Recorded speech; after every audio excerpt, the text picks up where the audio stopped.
अस्सलाम वालेकुम फ्रेंड्स, उम्मीद करती हूँ सब खैरियत से होंगे। उतनी तेज़ गर्मी है, गर्मी को भी इंजॉय करो भाई। साथ में आज हम ईद स्पेशल आलू गोश्त बनाएंगे। ये बीफ का गोश्त है, आप मटन का भी बना सकते हैं, चिकन का भी बना सकते हैं।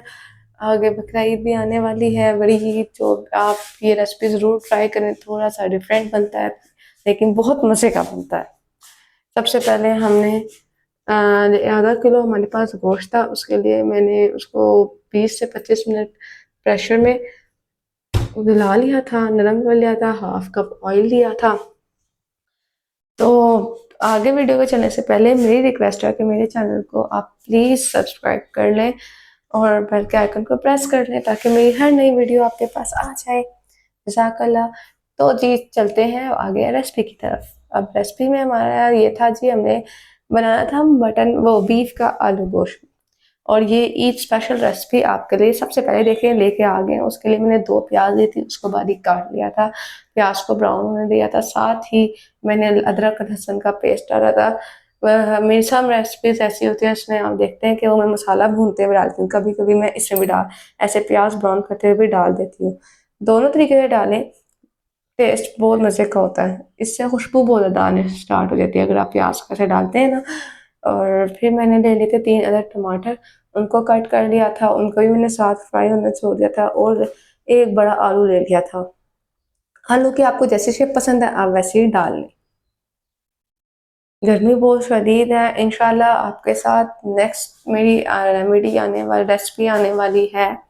वो गर्मी का तोड़ एक ऐसा ज़बरदस्त मैं आपके साथ जूस ड्रिंक शेयर करूँगी जो आप पियेंगे तो बहुत मज़ा आएगा।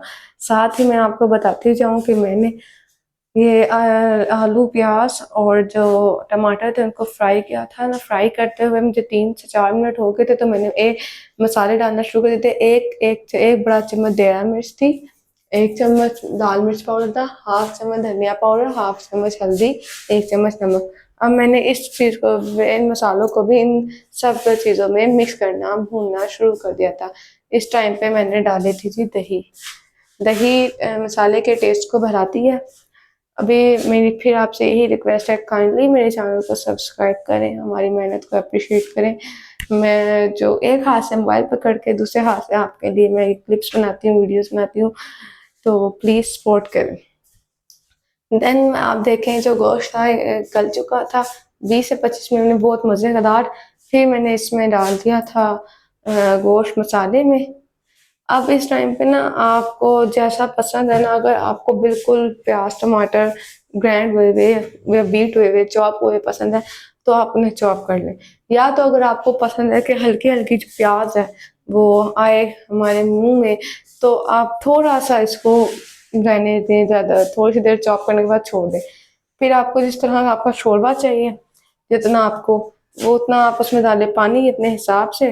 और फिर आप इसको रख दें गलने के लिए। उसी पानी में आपके आलू भी गल जाएंगे और आपका जो है आलू गोश्त का जो शोरबा होता है वो भी बन जाएगा। बस यहाँ पे मुझे इतना ही शोरबा चाहिए था। साथ ही मैंने थोड़ी तेज़ आंच कर दी थी और इसमें मैंने अब डाला था हरा धनिया, हरी मिर्चें और गरम मसाला। गरम मसाला आपने कभी सारी रेसिपीज देखी आपको पता होगा कि मैं लास्ट में लाजमी डालती हूँ, वो बहुत अच्छा टेस्ट देता है। फिर हमने जब गरम मसाला डाल के इसे कवर किया तो चूल्हा यहाँ पे कर दिया था बंद, 2 मिनट का दे दिया था दम। इससे क्या होता है कि बहुत मज़े का फ्लेवर खुशबू आ जाती है और ये वाकई ही बहुत मज़े का फ्लेवर दे रहा था जी। तो ये थी मेरे आलू गोश्त की स्पेशल किस्म का जो मैंने ईद के लिए आपके साथ रेसिपी लाई उसकी फाइनल लुक। आज मैंने सोचा कि मिट्टी के बर्तन में आपके साथ शेयर करूँ, हांडी में। उम्मीद करती हूँ मेरी वीडियो ये रेसिपी आपको पसंद आई होगी। पसंद आई है तो लाइक करें, शेयर करें, सब्सक्राइब करें और मुझे इजाज़त दें। अल्लाह हाफिज़। अल्लाह निगहबान।